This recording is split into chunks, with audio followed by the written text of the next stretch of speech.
Hello everyone, it is Joe here from Omnipoke, the channel that brings you guys everything Pokemon. If you're looking for PTCGO codes, including the stuff from Evolving Skies, make sure you go ahead and check out the Potown store. You can get a 5% discount on your order using that code Omnipoke. For today's video, we are going to be looking at my top 10 decks for the POG 2021 championships. Now, the POG tournament, similar to last year, is basically our pseudo world championships. Now, it's obviously unofficial and all that good stuff, but people do really want to have that sense of having a world championship style event, and there's almost 1,000 people already registered for the two different pods going on for the POG championships this weekend on the 4th and 5th of September, so make sure you do get involved in that if you want to, because this could well have been our world's format, let's face it. It was team up to Evolving Skies, so just before rotation, but just from the release of Evolving Skies. So it is a bit of a micro format, but if you want to turn your attention onto something this week and get going for what could have been our world's format and really give yourself that sort of test of how to perform at a world style tournament, because over the last couple of worlds we've had it where there has been a rotation combined with a set release, so it could really hone your skills in that regard in terms of seeing what the world's experience is like for players and how to metagame and that sort of thing. So I think it's a really interesting case study, really, for deck building and testing, where it's all a bit of a rush. We've only had a couple of weeks, really, on PTCGO, right, to test all this sort of stuff. So everyone is very fresh. They haven't been able to test everything. Some of it is down to theory and what they know and what they can gather from other people. So it's a really cool thought experiment to see how you're going to do in an event like this. While we run down my own personal top 10, we are, of course, looking at the data already from the Chilling Reign format, and that mostly makes up the top 10 list, but there are also a few decks in here which are newcomers as well, so I'll be having some theory crafts in here as well, and a deck list for all of them, of course. So let's start in at number 10, and we actually are going to start with a newcomer, and that is going to be Sylveon VMAX, the Rapid Striker. I feel like we're trying to be a weakness toolbox here. That's really the selling point of a Sylveon. There's actually a lot of this sort of weakness mapping going on within our top 10 here. And in this specific case, we're trying to have Dark, Psychic, and Fighting type coverages. That covers a lot of the format. And we're trying to stitch it all together with this artillery engine to cherry pick our Rapid Strike Pokemon, as well as our Rapid Strike energies, which allows us to attack with Max Harmony that little bit cheaper, just for 2 attachments. And of course, we are playing Urshifu in here as well to improve that. So right now, I feel like we are trying to play that weakness game. You can see the least favorable matchup right now is Luke Metal.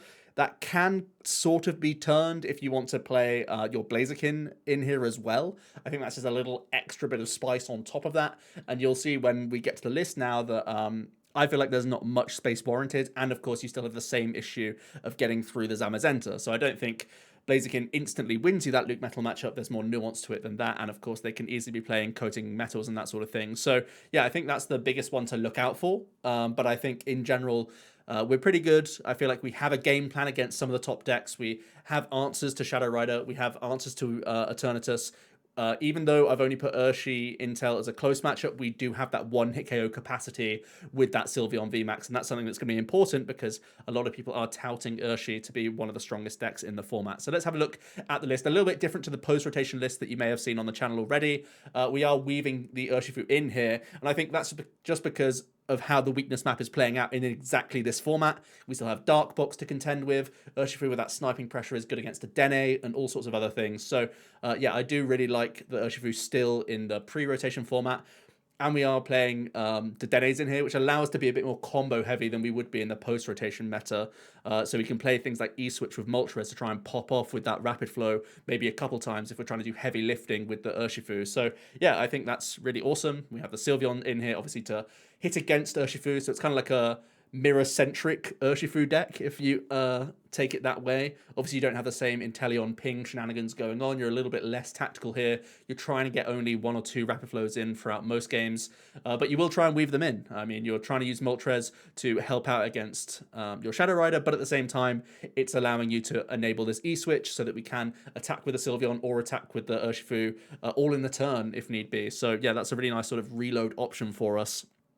Do love running the captures in here as well. It allows us to go wide with the Sylveon, and it allows us to get that Remoraid down turn 1, or whichever type coverage is most important to us at the time, we'll try and get that down into play as quickly as possible. So yeah, I like how it runs post-rotation, especially, I mean, pre-rotation, because you have to Dene, and that's like the big thing that I'm missing in the post-rotation Sylveon list right now, is that we don't have a lot of good push potential. We don't have a lot of great draw in here. but Dedenne sort of fixes that quite nicely. So yeah, if you want to play 3 type coverages and just try and hit for weakness into all sorts of the format, you can certainly go down this route. I do think there is a bit of an underpower element in here. You could try and play some more win condition type cards, like having the ribbon badge if you want to. You could also go down a Cheryl route and maybe cut out some of the captures, add in a couple fighting energies, so you can have Cheryl on Urshifu, and you could even think about playing something like triple acceleration energy, because that works with Sylveon. So if you want to have Cheryl as a potential win con to help out against other 2-hit KO VMAX decks, you can certainly think about that as well. Right now I'm trying to go bread and butter and just say that the type coverage is enough of a incentive to play this deck, but you can get even more creative with it if you really want to. So yeah, just a baseline for Sylveon there. In at number 9, we have Single Strike Umbreon. I really love Umbreon. I think a lot of people already like this card quite a lot, but I think as an attacking presence, it certainly makes a lot of sense in this format right now, and having a gust potential on the Pokemon that is actually damaging the Shadow Riders themselves is just too good to pass up. I think this has probably the strongest Shadow Rider matchup in the game right now, and I think that is going to be the main selling point of an Umbreon. I think conversely, you're quite bad against the Ice Rider Calyrex, often because Houndoom is putting tick damage onto your own Umbreons, which then can actually put you in range of the Ice Riders to actually take 1-hit KOs, especially if they are playing quick shooting Inteleons. That's definitely a concern for me, and we lack that 1-hit KO potential outside of maybe using our Urshifu with a 1-blow sort of option if you stack up a ton of the single strike energies, but it's not too easy for you. That said, I do really like the Urshifu as a backup. It gives you a great way to just slam through the Luke Metal, which I think is really good. You, of course, wall break with this attack.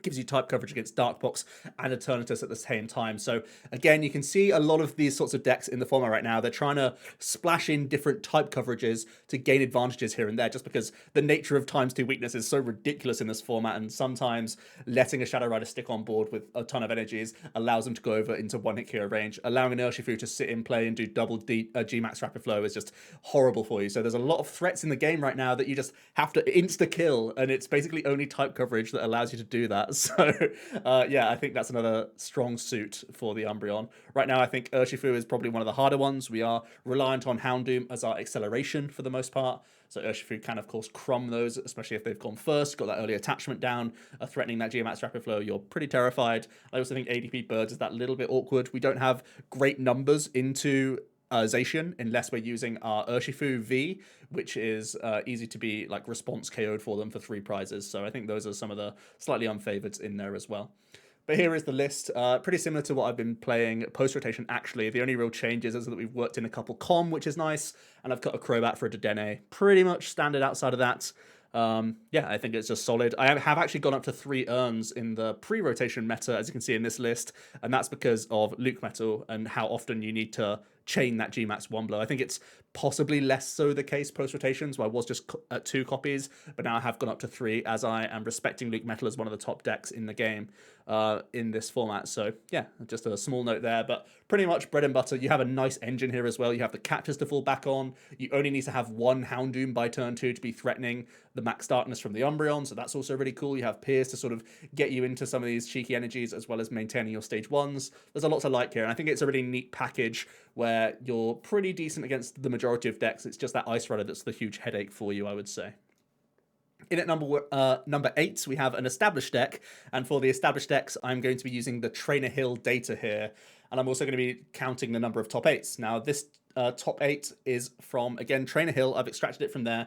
This is spanning from the 1st of July up to the 30th of August, so 2 months worth of data, basically. I know that the Chilling Reign set actually came out before July 1st. Obviously, it was middle of June, but I feel like decks got a little bit more established after those first few weeks. The data becomes a bit more valid when everyone is going towards the better deck list and that sort of thing. So small contingency there. The numbers might be slightly different. And I've also gone for tournaments that are 75 players and up to, again, give us more validity to the data for these top 8s. So yeah, 22 for Dark Box overall, and really surprising for an archetype that really has a sort of questionable draw engine, I guess you could say. Very reliant on things like Sylvally and just your tag team supporters to see you through the game.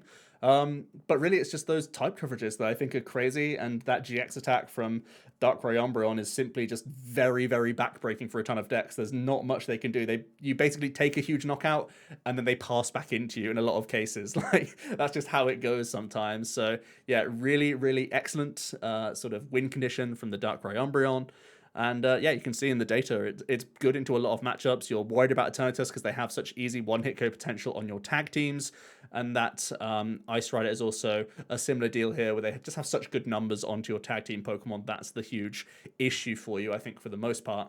One thing I will note is that if Umbreon kicks on and comes into all sorts of different decks, even just splashed into decks, that becomes a huge headache for this deck, because you're very particular in your early game. You've got to get things like Double Sneasel down, your Type Null down, you want to get using Moltres as quickly as possible. All of these things can be picked off by the opponent if you have a slightly worse start, or even if you have that decent start and they still target certain things, they can just make your early game that little bit worse, and that's what makes this deck sort of fizzle and not really get to its power spike. So I think that's something to bear in mind. But overall, I've only really made one change from the new set, and that is adding in the regular Galarian Moltres, the non-V, just for that Malevolent Charge ability.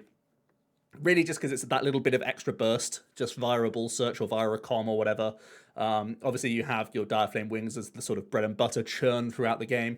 But having this extra attachment that you can just drop into play, even though board space is a little bit tight here and there, if it means that you get to a Dark Moon GX, it's worth it, right? It's just worth getting that extra energy down. In the dream scenario, you get double down all in one placement of the Galarian Moltres. It won't happen all that often, but sometimes it's getting to that threshold of 6, getting to that threshold of 5 early on with a Greedy Crush. These are all big swings in games. So yeah, I think having the one copy as that Ball Searchable option just to get more energy into play is worth it for extra, really just burst potential overall. Outside of that, not too much to say here. Pretty standard for the rest of the list, to be honest. In at number 7, we have ADP Birds. This is once again a type coverage box deck. That really is where the meta has ended up going towards. It's gone very, very focused on dealing with things like Shadow Rider, dealing with Urshifu, and Urshifu is actually one of the harder matchups for ADP right now. And I can't think of many easy tech includes. I have seen a number of lists trying to play Mewtwo in here. I don't like it too much because Urshifu already probably will be playing Jirachi GX. And although that's a nice 2-prize Pokemon that the ADP can sort of capitalize on, you're not really getting much out of like the weakness map or whatever. So yeah, I don't really like adding in Mewtwo to this list too much, but it can be one of your better ways. I've also tried things like Malolana in my ADP Birds list, just to have some offset of the damage that they're trying to deal into you, which can be quite nice here and there, but you just have to draw into it when you're already, quite specific in how your deck is trying to function, and it's trying to be as streamlined as possible. But that is what it is. I think outside of that, ADP still has that very strong game plan of Altered Creation GX on 2, figure out the rest later. Into Shadow Rider, you have your Moltres going on, so you don't even need to get the full value Altered Creation into things like the Eternatus matchup or the Shadow Rider matchup. You can just concentrate on these 2-prize Pokemon and get those favorable uptrades via weakness. And then other archetypes like the Urshifu and stuff like that, that's where you will be using Altered Creation in a lot of instances, so that they can't force an awkward prize race against you where you only have to deal with one VMAX and one of the 1 prizes, or other means like that. And if they are putting down some of these 2-prize Pokemon, if ever they need to Dedenne and stuff, you can go down different routes that way just by doing the old Gust game plan. One thing that I find interesting is that Zacian Luke Metal has become less and less favorable as we've become more boxy. I guess that's sort of to be expected because you've gone away from your Zacian attackers and you can't chain those quite as easily because you just have less metal energy to play around with. And you are more focused on some more 2-shotting Pokemon like Moltres. So just an interesting point there, because I always felt like as an ADP player, I was usually happy to see Luke Metal, but it has lost a lot of percentage points as it's become more boxy. So just a small note there. But really, basically unchanged. I'm not even playing the Suicune V, which would be probably the only card I'd consider. I think I'd play around a little bit with the energy count, maybe go up to 2 water if I was adding in a Suicune. But I don't feel like its type coverage is too helpful. Yes, it can draw you cards. Yes, it's some decent 2-energy stable damage, similar to like Mawile would be, and is a little bit cheaper than Zacian. But I think in general, I still want to have those sources to allow me to have the option to get that GX turn 1 going second, so I wouldn't really want to jeopardize that. And I think 3 is pretty much the right count of metal Pokemon, especially when you have so many cherishable outs to Mawile early on.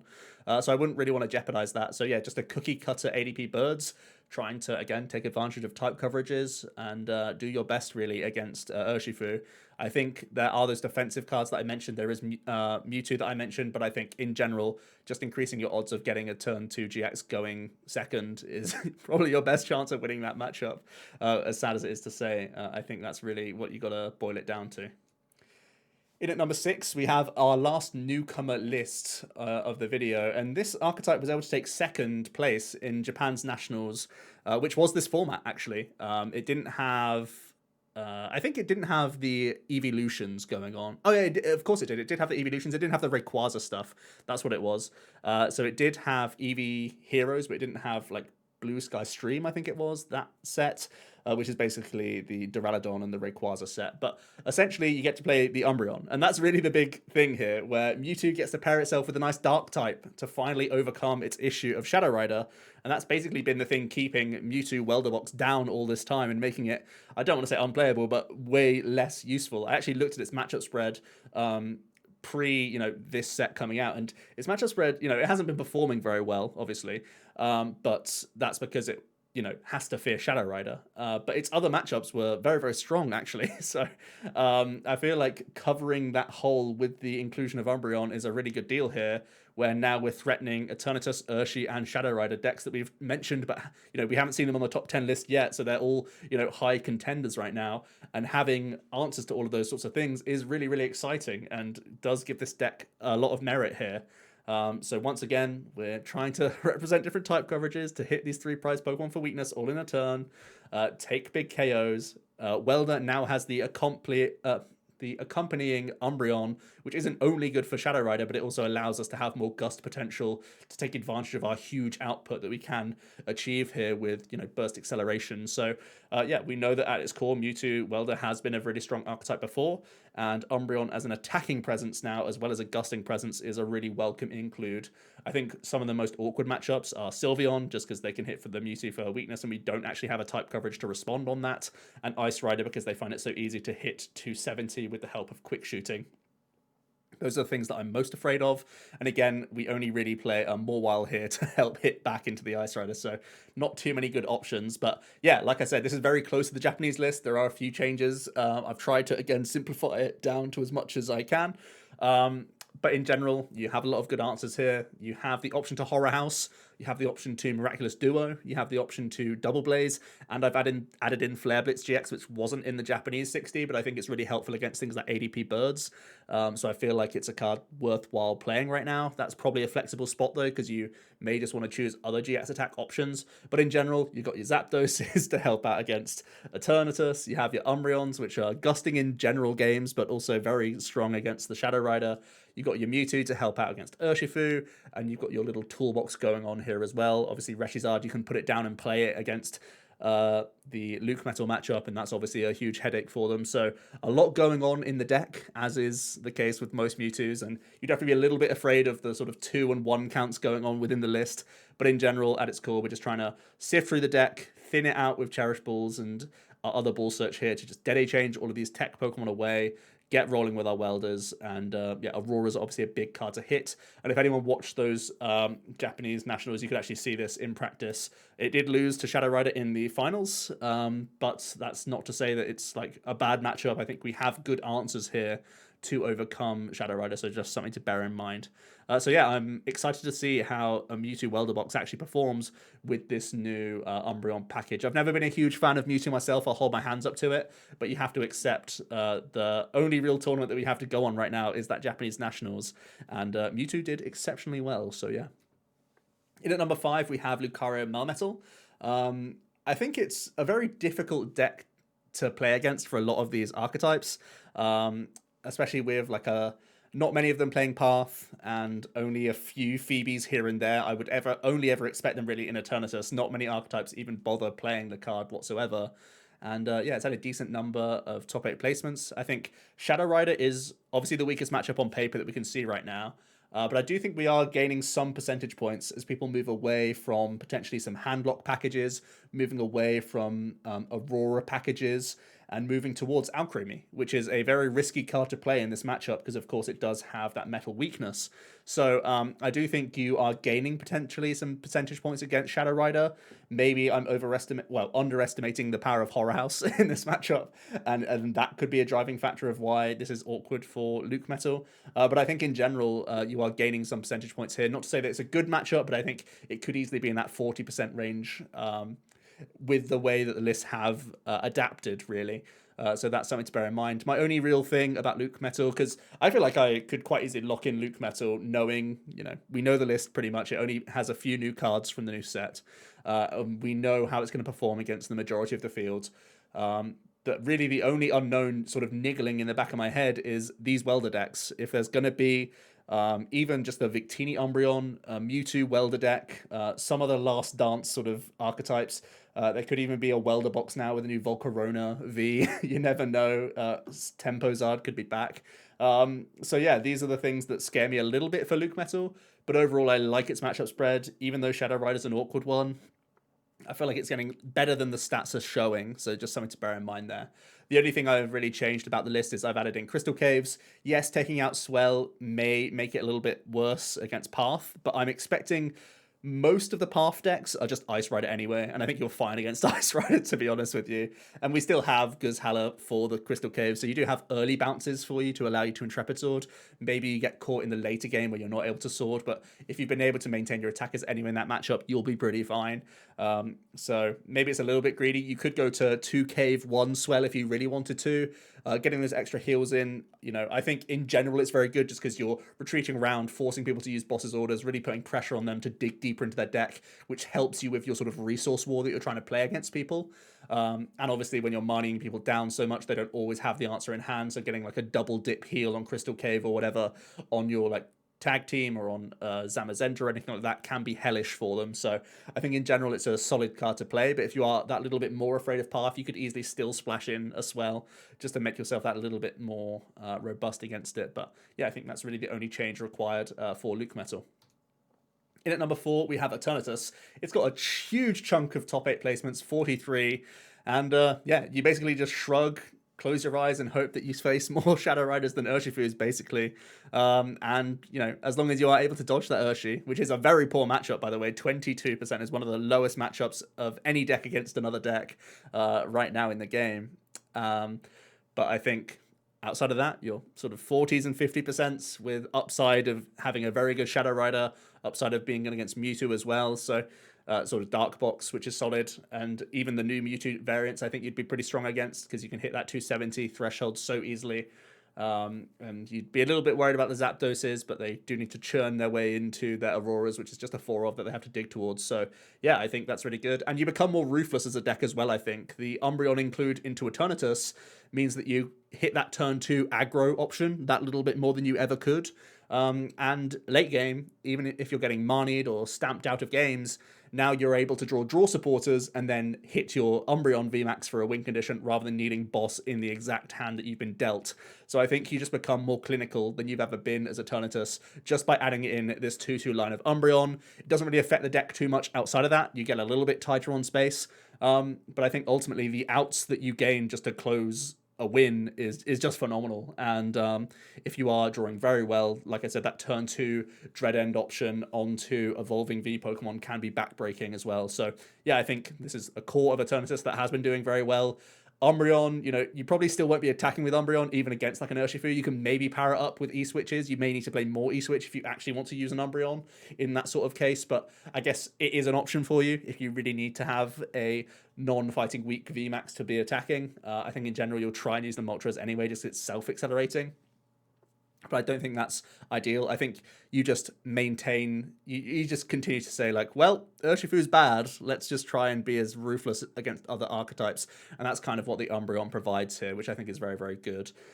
You could try and put in the weak guards if you really wanted to, but that's really up to you.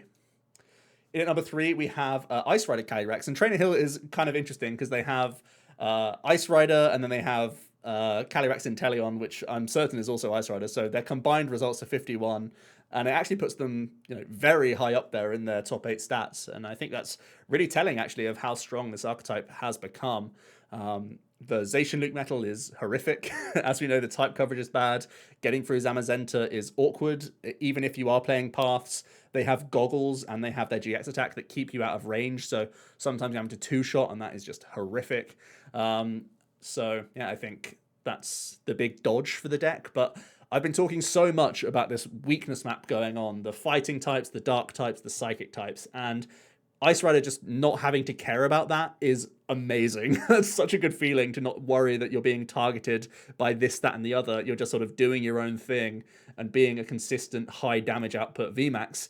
I think that's just gold dust. I think that's really nice. You get to play this cool like prize map game plan as well. I think the addition of Articuno has made this deck much better from how I've tested it. You can force the awkward prize race quite often. And you can actually pressurize VMAXs quite easily with that early 70 damage poke from the Articuno. If you happen to go early with it and get a couple attachments down on it, you can set up your VMAX ready to go. You know they can't boss it up. So you're pretty safe in that regard, outside of Umbreon players, obviously. But you set up that 70 damage, which is just really, really good, as it leads into that Max Lance so well into VMAXs. So I think figuring that out sort of later on the meta could even improve the numbers of an Ice Rider even more. One thing I will say is that people are still split on defensive sort of path of the peak, high shady dealings lists versus aggressive quick shooting builds. I'm an aggressive player. That suits my playstyle that little bit more, rather than playing a stadium which could easily be bounced by swells and Marshadows, and sort of do you have it type mentality isn't something that I'm too into. So personally, I prefer a heavier quick shooting list that is more aggressive. I still play one stamp in here just because you do have that shooter option, but in general I'm trying to be more aggressive. You could even get further into the aggressive category by playing things like Leon if you really wanted to.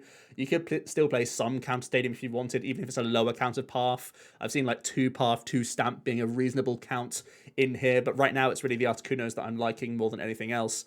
And I'm actually choosing to play these over Suicunes. Suicune would be the card that you'd look towards of saying, hey, why don't I try out this new toy from the new set from Evolving Skies? But I actually prefer trying to have that awkward prize map more often than not. I prefer trying to use Articuno as that sort of interlude card where you're trying to force the opponent into basically turns that don't matter in terms of their prize map. That gets you more quick shootings down. That gives you the chance to Melanie grow that, have that board state of energies to then be bossing the future turn. And I think Articuno really does offer that option. I've seen things like Iron Rule. I think if you're playing Iron Rule, you also have to play Ornery Rod, which is a card I kind of don't want to play. So I'm still going GX-less, but I'm just going to play the Articuno to be that sort of front man that can sit there, buy me time here and there. And that's worked out fairly well for me so far. And I like having the additional 2 outs of just something good to attach to turn 1 as the player going first. And I think the Articuno really provides that in a lot of instances where there are so many evolving VMAX decks that there aren't many things that put a huge amount of pressure on you outside of maybe like Horror House, something like that. So I think that's something you can get away with. And obviously if you're facing a Gengar down or a Shadow Rider, and you're aware of it, you can just attach to an Ice Rider on the bench and just leave Articuno active. So you don't need to get that Cold Cyclone off. It's just an option for you. So yeah, I think it's a well-balanced deck with great damage output. Dodge that Luke Metal, and I think overall you're pretty happy with the rest of the field. In at number 2, we have Rapid Strike Urshifu, and the community actually rated this the highest deck, despite not having the highest number of top 8s. So that tells me that there's a high skill ceiling to the deck, because we have seen Alex Szymanski tear up the Players Cup 4 and win the 25th anniversary as well. So he's proven that despite the data here, despite the sort of bad matchups in air quotes, we've seen him navigate the Shadow Rider matchup many times on these streams. And basically, he's shown us how to play Urshifu in many ways, like really brought it to the limelight of this defensive build with the double karate belt to just spam those rapid flows on the field and be very careful with how you're evolving up, not giving away 6 prizes on the board over 2 VMAXs until they've taken that additional prize here or there, and make them go the long way in a prize map so you can have more turns to quick shoot stuff down. And obviously you have that bench pressure, which is still very, very good in a lot of instances. There's still a lot of Inteleon out there right now in the format. So I think you can take advantage of that by dealing with your opponent's engines much more aggressively. And you may notice that I've actually got 0 copies of Mew in any of the lists in the top 10 so far. I respect Urshifu. I've said a bunch of lists have bad matchups against Urshifu. But Medicham makes Mew a pointless card. It actually doesn't help your Urshifu matchup at all anymore. It actively helps the opponent to play a Mew because Medicham takes a free turn on it so often that I feel like it's just a pointless card now. So it's, a lot of people are saying, oh, I can't wait for, well, I'm worried about rotation because no one has Mew anymore. Well, actually, thanks to Medicham being released in Evolving Skies, Mew is actively helping Urshifu players these days. I definitely would say to take out Mew of many of your deck lists because it becomes so specific on what turn you can actually put it down to be an impact card. And that turn isn't really even like the mid to late game anymore, where you would normally play this where it doesn't help their prize map or whatever to put the Mew into play. Because now it might even help their prize map because they can navigate it in such a way where they take that additional turn. So Medicham just means that Mew is a pointless card, and we basically have no text to Urshifu right now outside of type coverage. So yeah, I think if you know Urshifu inside and out, it's obviously a crazy deck. The skill ceiling is high, but it's very, very good if you are adept with the deck. Yes, Shadow Rider is a problem, but I think in general it's, again, just has a lot of power behind it.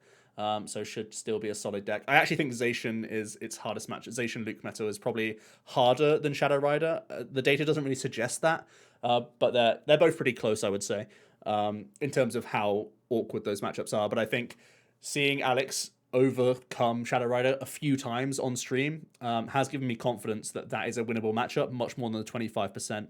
It's probably just the general player base who play Urshifu don't have that same level of gameplay as Alex does. So if you're a good Urshifu player, you're going to do fine in the event, I think. And here's the list. Only really a couple changes. You gain Raihan as well as Medicham, which gives you even more burst potential from Gmax Rapid Flow. So you become even more consistent at your game plan.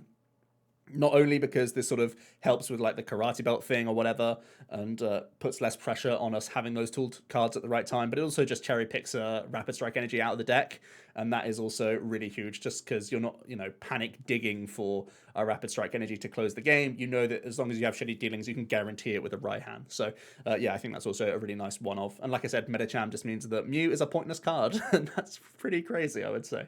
Overall, this is a very similar shell to Alex's very well performing Players' Cup list. Which means in at number 1 with the 67 top 8s. What a ruthless deck this is. Shadow Rider Calyrex. And people are ready for Horror House to leave the format, I'm pretty sure, because that is one of the main ways that makes this deck so scary, so consistent in the game, is that you're able to build a board state very, very often just thanks to Horror House buying you turns here and there. It means that you can reach ridiculous damage output with Alcremie as well. And you even have good defensive options if you want to go there with the Stamps and with the Trevnoir. So I think you have different ways that you can play this deck. And I think all of them point in the right direction. I think they're all very, very strong. The matchups right now, it's really just the dark decks that are trying to punish you. The Mewtwo, Weavile, and the Eternatus. I know in the past there has obviously been Aurora builds of Shadow Rider, but those have faded away in favor of Alcremie and just pure Psychic for the most part. If you're really expecting Eternatus and Dark Box to be decks, you could go back towards the Aurora approach with the Zapdos. The one thing I would say is that Umbreon could be the new dark deck on the block, and then it has a grass weakness, so Zapdos won't even be helpful. So it really is, again, one of those unknown things. If you actually are expecting a single strike Umbreon, if you're expecting Umbreon Welder decks to enter the fray, these are huge new stumbling blocks for Shadow Rider, and these are hard things to overcome. So definitely be aware of those archetypes and be a little bit afraid of them, and also maybe respect the likes of Eternatus and Mewtwo, because alongside Urshifu, I think it's pretty clear that this is a front runner well, it's basically Urshifu and Shadow Rider are by far the strongest decks in the game, I think, in terms of what they can do, what they can achieve, and how consistently they can do it. But, of course, it means that the meta has now warped around them and those type coverages. So, certainly Public Enemy number 1. No one really wants to go into this tournament with a bad Shadow Rider, I would say. And that's something that you have to bear in mind when you are looking at this sort of matchup spread, that there's not anything that looks super appealing outside of Urshifu. And the Zacian Luke Metal is relatively strong, but like I said, they could be losing percentage points if they're heading towards an Alcremie focus build where it goes from that 1-1 line to a 2-2, depending on who's playing the list. But right now I'm still playing that sort of balanced approach where I just have 1/1 Alcremie in here for that one hit KO potential, but I still like to have the defensive options of Trev Noir plus Stamp. We saw Azul use it to great effect in the Players' Cup, and that sort of brought me round to put it back into the list. I think it's just sort of too good to not play as a way out of sticky situations to make some good comebacks actually possible. But yeah, that's my Shadow Rider. Pretty straightforward. Still a lot of ball search going on in here. A lot of psych energy.